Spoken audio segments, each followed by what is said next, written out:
Go inside the Crimson Tide with your hosts Rodney Orr and Gary Harris, keeping you informed on everything Alabama. Tider Insider TV, brought to you by Visit Tuscaloosa. Good evening, everyone. Welcome to Tider Insider TV, brought to you by Visit Tuscaloosa. I'm Stu McCann, filling in for Gary Harris, alongside Rodney Orr from Tider Insider. So we're going to try to get through this. Gary's not here. He's the anchor, but we're going to figure out a way. And it was not the type of game that Alabama basketball fans maybe thought they were getting into on Saturday night. It was an act of survival, not the expectation against LSU, which is, I guess, in a word, not to put them down, but they're mediocre. They're about a 500 team, a little under that in the SEC. But it was a battle almost the entire way through. Alabama was able to get a little momentum and take the lead for good with about 15 minutes left in the second half. But still, they would grow a double-digit lead, and LSU still closed it to within 6 points 2 times in the final minute. It was just a battle, and Alabama was able to figure out a way. But turnovers, a huge deal in the first half. Alabama had 8 turnovers, 14 in the game, and that's just not the way that Alabama or Nate Oats wants to play the game. A big thing that people are talking about coming out of this one is Mark Sears. The Alabama star in the first half shot 0 for 5 from the field. He didn't play in the second half, Rodney. That's a surprise. I know that against Illinois in that CM Newton championship, he played sparingly in the second half, but he even said after the game, it was other guys' night. That was not the case tonight, last Saturday. It was the Saturday, it turns out, it was just the best guys. That's what Nate Oats had said. The best guys were on the floor. Yeah, I think when you listen to what Nate Oats has said since then, talking about effort and how Mark Sears the last couple of days in practice has had maybe 2 of his best effort days. I think, when you're in this stretch point of the season, this team obviously has a lot riding on the outcome. They've got a tough stretch coming up. Starts with Mississippi State tomorrow night. They're in Starkville. You know what? Your leaders have to be playing at the top of their game. And I think that's the one thing that it seems to me, Nate Oats is sending a message. Hey, look, we've got a lot of expectations. We've got a lot of goals with this team. We need our guys to step up, the leaders. Mark Sears, obviously, the leader on this team. So now, is he sending a message? You can interpret that however you want to, but I think certainly that is the message I take. And this has blown up. Today was the first time that Coach Oats has spoken since Saturday's game, but in just a little over, I guess it's 72 hours or so, we've had a lot of stuff. Mark Sears' mom went on to social media, I believe Facebook, to defend her son, who did not play in the second half. And then she came back out, I think it was either yesterday or earlier today on Instagram, kind of to explain some of those emotions. I mean, it's what moms do. And Mark Sears' mom is definitely she's from in the state. It's one of those things. She goes to the games. She's very outspoken, seen there at the games. But it's something that this is maybe a bigger deal than we're making it a bigger deal. We're thinking it's a bigger deal. I don't know how big of a deal you think it is. Is this a major, major thing? No, I don't think so. Listen, I think Nate Oats handled it extremely well. And I think sometimes, emotions happen. And people say things sometimes with social media, things get out there that maybe shouldn't get out there. But I think the way it's been handled, and even the way his mother has come back and kind of restated her position on this, she seemed really supportive of Nate Oats and understood that, he was doing what he felt was best for the team, and also being supportive of her son, which you understand that. And again, I think these things, they occasionally happen. And again, I think it'll blow over real quickly. Nate Oats did speak to the media today. One of the questions was about Mark Sears, and I guess it was a message received, because if it's an effort thing, Mark Sears has brought it the last couple days of practice. He's had the best 2 days of practice leading into a game since probably he's been here. So I thought he was, we kind of pull our guys on who kind of have them grade themselves as a team on various categories after practice. And picked this up when I went to Mavs training camp a couple years ago. I thought it was good, so we've been doing it with our guys, and we have them voted practice MVP. Cliff and Mark had between the two of them, they had every vote for practice MVP yesterday. Tomorrow is a big game. Everybody I've spoken with, and I agree, I expect to see Mark Sears at the top of his game. If it was a message type thing, I think it was a message received, and I think it was necessary for Nate Oats to do exactly kind of what he did if he is going to send a message. I've written down, I guess it's the next 7 opponents for Alabama. By the way, there are 10 teams projected in the NCAA field right now. Number 14, Mississippi State tomorrow, that in the field. Georgia this weekend, projected in the number 10 seed. At Arkansas, who's on the bubble. At Texas, who's one of the last 4 in, according to Joe Lunardi. Number 1 at Auburn at home. At Missouri, who's projected to be a 6 seed. Kentucky, who's projected to be a 4 seed, who we've already seen one time. There's no off days. Yeah. This isn't the NBA where you just get into the playoffs and then you can maybe figure it out. Seeding is that important. That means the effort needs to be there every night. It does. And you know what? You mentioned LSU this past weekend and maybe not being high quality as maybe some expect. But look, I would say this too. You're in the SEC. Every night's tough. All these teams are talented. You could see the athletes that LSU has. You're right. They haven't probably played up to the level of past LSU teams, but every night out is really difficult. You listed off those teams there, and they also have to play Auburn at Auburn. So this is a tough stretch. Again, I go back to what I said earlier. I think Nate Oats did what he had to do and at the right time. Because I think with this stretch coming up, you have to have that message to your players, especially your leaders. You know, this is the time, guys, we got to step up. That's right. Also, Alabama may have a few reinforcements tomorrow.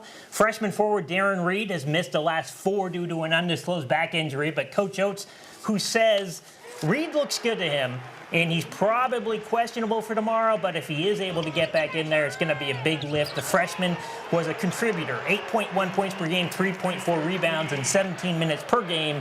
It's going to be a questionable decision, but it sounds like it's trending in the right direction. Alabama women's basketball suffered its second home loss of the season to Vanderbilt. The game went down to the wire. Alabama could not finish off Vandy, 66-64. Sarah Ashley Barker made a return. She was out nearly a month with an ankle injury. She did not miss a beat. She was explosive in the first half. She had a career-high 36 points, nearly recorded a double-double. But a big theme in the post-game press conference was effort and aggressiveness. Maybe it's just that time of year. We're almost to February, and this season is already 3 months in. So Alabama struggled with turnovers. It was costly. Vanderbilt ultimately got 30 points off tied turnovers. So that's something definitely the team is going to be looking to get done and get ready to go before they're back on the court later this week. Yeah. You know, again, SEC basketball, whether it's men's, women's, it's tough, man. It's really competitive in everything in the SEC, and we see it there, you know, women's basketball. That's right. Still to come on Tider Insider TV, players hit the field for Senior Bowl practice, find out how they looked, the Alabama guys, on day number 1. And then Kalen DeBoer met the media in a Mobile. Find out what he said about the possibility of adding former Seattle Seahawks OC Ryan Grubb to the coaching staff. And coming up, we're welcoming your phone calls, emails, and tweets. You see the information on the screen. Interact with Tider Insider TV right now. Go ahead, give us a call, send us an email, contact us on social media. We will be right back with the only show that takes you inside the Crimson Tide. Tider Insider TV returns after the break.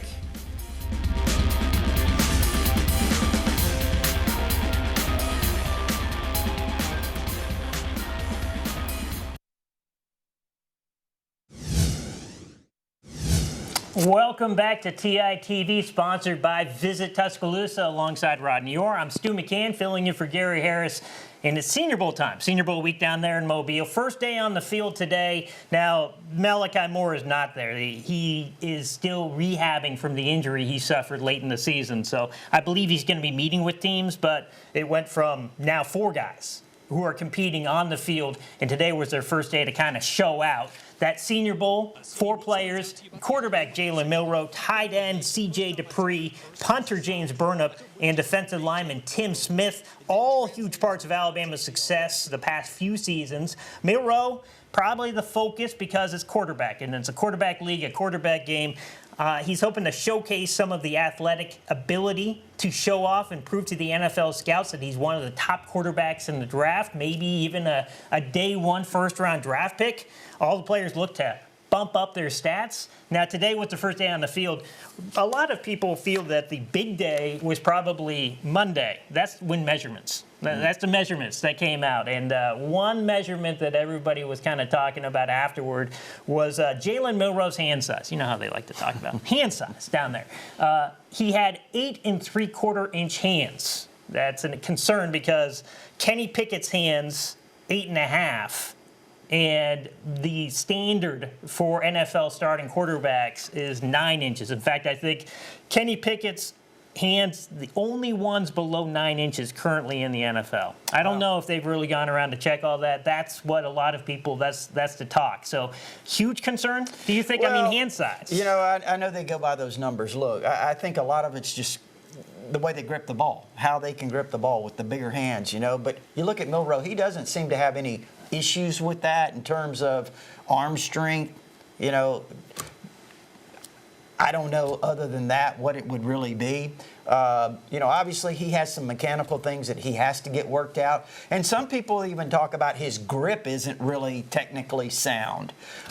So, you know, again, there's things that they're going to have to work out with him on his mechanics, maybe his grip. But, yes, the smaller hands, generally they say, you know, the bigger the hands, maybe the more arm strength you have because of the way you can grip the ball. But, you know, again, or the farther you can throw the ball. But he hasn't had an issue with that. Well, and he hasn't, certainly not the arm strength or how far he can throw the ball. But he did have fumbling issues. He did have some of those throughout. So that's something that obviously being able to work with some of those coaches who are there at the Senior Bowl and show off if he can protect, because that's probably one of the biggest questions that is facing Jalen Milroe as we lead up here to the draft. He'll be at the NFL Combine. I'm sure there will be Pro Day, but he will have to probably show he can both mechanics and security. Well, I think, you know, this year he probably had a little bit of more difficulty. I thought he protected the ball pretty well down the stretch last year in 2023, but 2024, you're right. He did, you know, lose the ball a few times, and we know about some of the key interceptions that he threw. But, you know, again, I don't really know that has anything to do as it relates to hand size. All right. Yep. Who knows? It's one of those in the eye of the beholder, I'm sure. The Senior Bowl is Saturday. Now it's time for Coach Talk. As soon as Ryan Grubb was let go by the Seattle Seahawks after the season, speculation immediately linked him to Alabama because, you know, that connection with Crimson Tide coach Kalen DeBoer.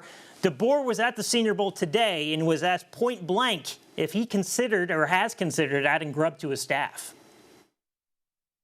Well, man, you know, we go way back, you know, so great friend of mine, and think the world of him as a football coach, obviously as a person too. And so I know he's working through his process, just kind of after what last season brought. And so, you know, just kind of seeing what he does there, and you know, here for him whenever he needs me. You know, that's always going to be the case. Rodney, that's not a no. I did not hear a no. Yeah, it's not a no. And I think it's basically what we've talked about here for several weeks. Look, you know, we don't know yet. It's just that simple. I mean, it's going to kind of have to play itself out. And with that said, you know, I'm going to say what I've always said. I won't be surprised if he ends up here. Now, again, that's not a prediction. But to say he won't be coming, I think obviously, if you listen to what Kalen DeBoer said, he certainly didn't rule it out. I think a lot of times, this is my experience from following football and things, that you don't want to do something before signing day, immediately before signing day. Some of those things announced after signing day. But from what I've gathered, next Wednesday, 1 week from tomorrow, is not expected to be that busy of a day for Alabama. Yeah, it certainly won't be eventful at all. Again, I would be maybe even mildly surprised if they signed someone else. I think really with Alabama now, Stu, from here on out, it's probably portal. Mm-hmm. What are they going to do in the spring portal? Because when that opens up, I think they'll have 4, maybe 5 scholarships available. Now, could they lose some guys after the spring? They could, so that could open up some more opportunities. That's right. All right, and one of those things, and I think it's the case too, I don't necessarily think that if Grubb comes back, it has to be in the role of OC. We'll see. Point. That's a great point, yeah. But, I mean, that is, I'm not part of those negotiations. It just seems to me that they're a good fit. So if there's a role on the staff, I know that DeBoer brought his defensive coordinator, and he was not in a defensive coordinator role. The guy, he's now going to be coaching the inside linebackers this coming season. Exactly. Yeah. So, but that was not his role when he initially came to Alabama. So we'll see about that. Still to come on Tider Insider TV, Alabama will be well represented in Super Bowl 59. We're going to recap the conference championship games next in Bama and the NFL. Then it's our time for the phone calls, emails, and tweets portion of the show. You see the information on the screen. Interact with Tider Insider TV right now. Go ahead, give us a call, send us an email, or contact us on social media. We will be right back with the show that takes you inside the Crimson Tide. Tider Insider TV returns after the break.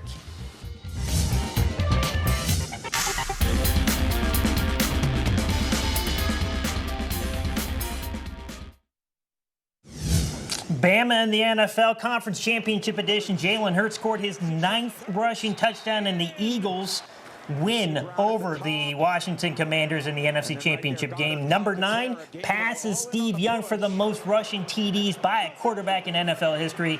Hurts threw for 246 yards. He threw a touchdown. He added 3 rushing touchdowns, many behind the tush-push, as the Eagles set up a matchup with the Kansas City Chiefs in Super Bowl 59, 2 weeks from this past Sunday. 6 other Alabama players on the Eagles roster: wide receiver Devontae Smith, offensive lineman Landon Dickerson, offensive lineman Tyler Steen, defensive lineman Byron Young, cornerback Eli Ricks, and Cam Latu. The last 2 are not going to be, they are on the practice squad, or they're not going to be active for the game, but neither is Eli Ricks. But Hurts, Smith, Dickerson, and Steen all expected to be part, so you can guess the local flavor here in Tuscaloosa who is going to be the betting favorite and also the fan favorite in Super Bowl 59. You'd be surprised, though. I mean, there's a lot of people that are pro fans, NFL fans, on TiderInsider.com. They're going with the Chiefs, some of them were going with the Bills, and, they all have their favorite team, so. I mean, it is to each their own, but I think with the Alabama connections, there's one clear. Well, yeah, I agree, especially someone that doesn't have a favorite team. Yeah, absolutely. All right, let's get out to the phone lines. Dale in Moundville is going to start us off. Hey, Dale. Hey, guys. Stu and Rodney, I just wondered how excited you guys are about the secondary coming back. We got 3 great-looking freshmen coming in: Ivan Taylor, Dejon Lee, and Chuck McDonald. We got 2 safeties with a lot of experience coming back, and 2 corners that's got a lot of experience. Could this be as good of a secondary since Mika Fitzpatrick? And also, I got a bonus question. What do you think happens to Nick Sheridan, Rodney, if Grubb does come back? Well, first of all, on the secondary, I agree with you on those young players. I thought they did a fantastic job with recruiting. Dejon Lee is one of the top corners in the country out of California. So is Chuck McDonald, both of them from, as I said, California. And then Ivan Taylor, his dad played for the Steelers, got the bloodlines. He's a guy that was committed to Notre Dame, committed to Michigan, ends up at Alabama. He's a tremendous prospect at safety. I thought that was a really big pickup. You talked about some of the players coming back. I mean, I thought Mo Lindquist did a fantastic job with that secondary last year. I think when you look at Keon Sabb coming back from injury, Bray Hubbard got a ton of opportunity at the end of last year when he had to step in for Sabb. That's a lot of experience. I really like Zay Mincy, guy that was a freshman last year. They moved him from corner to safety. He's got great height. I'm really looking forward to seeing him this spring. And who's going to replace Devontae Smith? Will it be Deshaun Jones? Will it be Red Morgan? Will it be somebody else? And don't forget, they have a really fantastic transfer coming in from Utah that was originally at Michigan, Cam Calhoun. He's a really, really good-looking player. So I'm with you. I think there's a lot of tremendous talent in that secondary. Now, he asked something about Sheridan. He did ask about Nick Sheridan. Yeah. Well, here's the thing. Let's just assume that it did happen and Grubb was hired. I'm with you, Stu. Doesn't necessarily mean that Grubb would be the OC.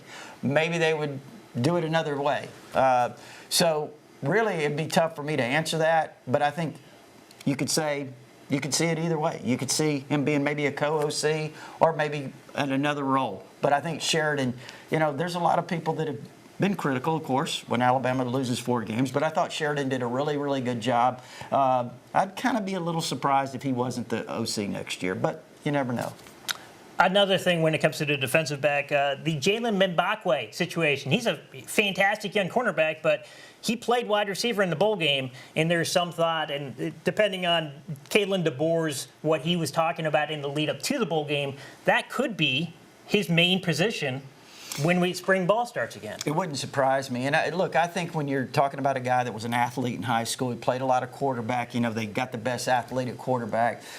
Came here, they put him at corner. I think he had a lot of ability at corner. But moving him over, eventually, I think with a player like that, you've got to kind of get him in a role and keep him on one side of the ball to help him develop. We'll see. I suspect it'll be receiver. I got you. More Tighter Insider Television coming up right after this. More phone calls, emails, and tweets. You see the information right there. We will be right back with Tighter Insider Television.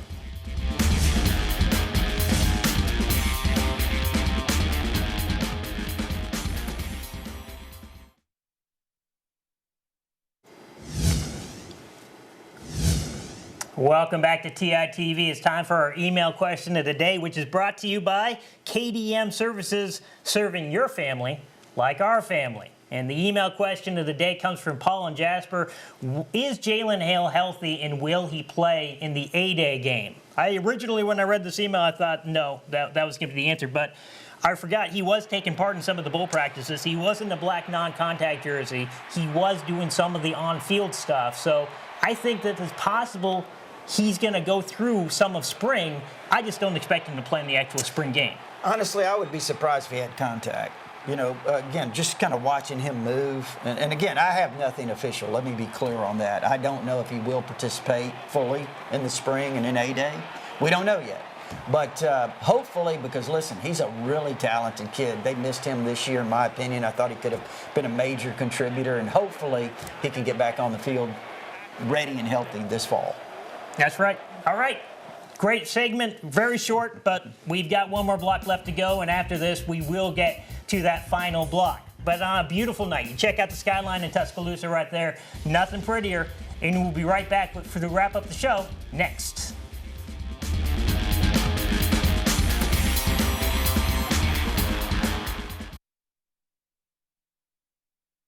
Sad news this past weekend. Former Alabama defensive end Anthony Bruce Smiley passed away.